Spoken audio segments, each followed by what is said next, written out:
নমস্কার বন্ধুরা। আমাদের এক বছর হয় ৩৬৫ দিনে। আর যারা কারখানায় চাকরি করে সেই সমস্ত শ্রমিক কর্মচারীদের এক বছর হয় ২৪০ দিনে। অর্থাৎ কেউ যদি ২৪০ দিন কাজ করে একটি ক্যালেন্ডার ইয়ারে, অর্থাৎ জানুয়ারি থেকে ডিসেম্বর পর্যন্ত, তাহলে সেই শ্রমিক বা কর্মচারী এক বছর কাজ করেছে বলা যেতে পারে। এই এক বছর কাজ করলে, অর্থাৎ এই ২৪০ দিন কাজ করলে কি হয় বন্ধুরা? এই ২৪০ দিন কাজ করলে সেই শ্রমিক কর্মচারী ছুটির পয়সা পাওয়ার জন্য মনোনীত হন আর গ্র্যাচুইটি পাওয়ার জন্য মনোনীত হন। অর্থাৎ যদি কেউ ২৪০ দিনের জায়গায় ২১০ দিন, ২০০ দিন বা ২৩৯ দিনও কাজ করে, তাহলে কিন্তু সে সেই বছরের জন্য ছুটির পয়সাও পাবেন না এবং গ্র্যাচুইটির পয়সাও পাবেন না। বন্ধুরা, নতুন যে লেবার কোড এসছে সেই লেবার কোডে ২৪০-এর জায়গায় ১৮০ দিনের কথা বলা হয়েছে। অর্থাৎ আপনি যদি ১৮০ দিন কাজ করেন তাহলেই ধরা হয়ে যাবে যে আপনি এক বছর কাজ করেছেন এবং এই ১৮০ দিন কাজ করার ফলেই আপনি গ্র্যাচুইটি এবং ছুটির পয়সা পাওয়ার জন্য মনোনীত হয়ে যাবেন। সুতরাং এটা একটি অত্যন্ত গুরুত্বপূর্ণ এবং একটি পজিটিভ দিক নতুন লেবার কোডে শ্রমিক কর্মচারীদের জন্য। বন্ধুরা, আমরা জানি যে কোনো কারখানাতে বা কোনো সংস্থায় যদি ৫০০-র বেশি শ্রমিক কর্মচারী থাকেন তাহলে সেই কারখানায় বা সেই সংস্থায় একজন লেবার ওয়েলফেয়ার অফিসার নিযুক্ত করতে হয়।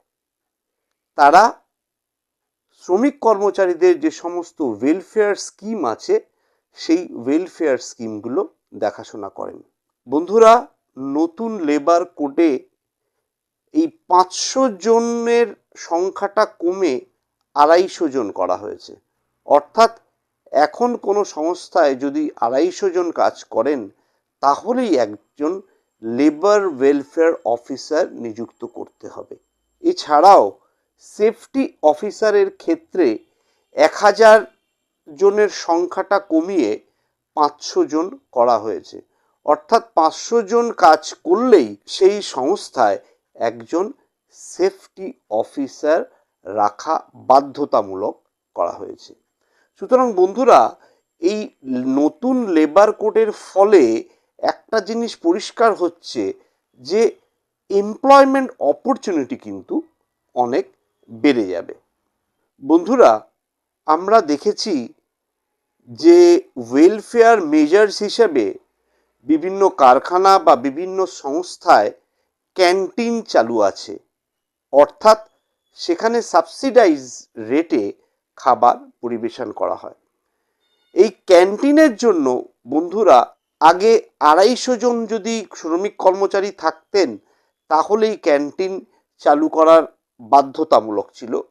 কিন্তু বর্তমানে বন্ধুরা যদি ১০০ জন শ্রমিক কর্মচারী চাকরি করে কোনো সংস্থায় তাহলে কিন্তু এখন থেকে নতুন লেবার কোড অনুযায়ী ক্যান্টিন রাখা বাধ্যতামূলক করা হয়েছে। বন্ধুরা, স্ট্রাইক বা লকআউট করার জন্য মিনিমাম ১৪ দিনের নোটিশ দিতে হতো। অর্থাৎ কোনো ট্রেড ইউনিয়ন বা মালিক পক্ষ যদি স্ট্রাইক বা লকআউট যথাক্রমে করে থাকতেন তাহলে ১৪ দিনের নোটিশ দিয়েই তাকে এই স্ট্রাইক বা লকআউটটা করতে হতো। কিন্তু বর্তমান লেবার কোড অনুযায়ী এই নোটিশটা 14 থেকে 60 করা হয়েছে। এর ফলে স্ট্রাইক বা লকআউট করতে গেলে মিনিমাম 60 দিন আগে নোটিশ দিয়ে জানাতে হবে। বন্ধুরা, নতুন লেবার কোডে আর কি কি চেঞ্জেস হয়েছে আমি এই নিয়ে পরপর ভিডিও বানাবো। আপনাদের যদি কোনো প্রশ্ন থাকে তাহলে অবশ্যই আপনারা কমেন্ট বক্সে লিখে আমাকে অবহিত করাবেন। আজ এই পর্যন্তই। নমস্কার, ধন্যবাদ।